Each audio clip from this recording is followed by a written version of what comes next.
Gautam neuro care brain stroke migraine fits brain and spine surgeries కి best neuro surgeon. ఎవరు ఊహించలేదు Annapurni cinema ఇంత పెద్ద వివాదంగా మారుతుందని అంచనా కూడా వేయలేదు. కేసుల వరకు వెళ్తుందన్న థాట్ కూడా రాలేదు. సినిమాలో లీడ్ రోల్ చేసిన నయనతార కూడా ఇదే ఆశ్చర్యాన్ని వ్యక్తం చేశారు.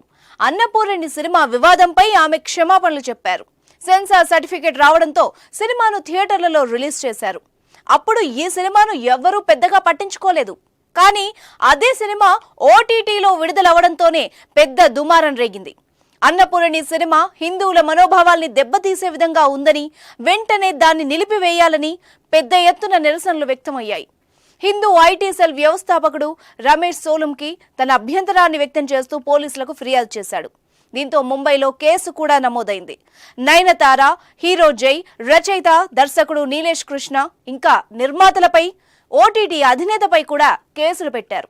అంతేకాదు కేసులు నమోదవడంతోనే సినిమాను ఓటీటీ నుంచి తొలగించారు. ఈ వివాదంపై నయనతార ఆలస్యంగా స్పందించారు. అన్నపూర్ణి సినిమాను ఓ సానుకూల సందేశాన్ని అందించేందుకు తాము రూపొందించామని, అనుకోని రీతిలో ఆ సినిమా ఇతరులకు బాధ కలిగిస్తుందని తాము కూడా ఊహించలేదని చెప్పుకొచ్చారు. అయితే సెన్సార్ అనుమతి పొందడంతో ఓటీటీలో కూడా విడుదల చేశామని చెప్పుకొచ్చారు.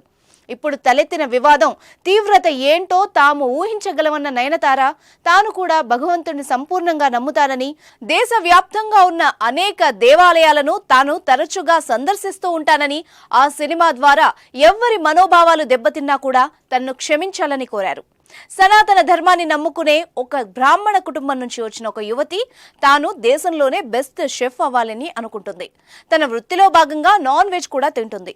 ఒక సీన్లో హీరో జై ఆమెను నాన్ వెజ్ తినిపించడానికి రాముడు కూడా మాంసం తినేవాడు అనే మాట వాడతాడు. దీంతో ఆ సినిమా వివాదాస్పదంగా మారింది. సినిమా వివాదంపై ఇప్పుడు నయనతార స్పందించింది.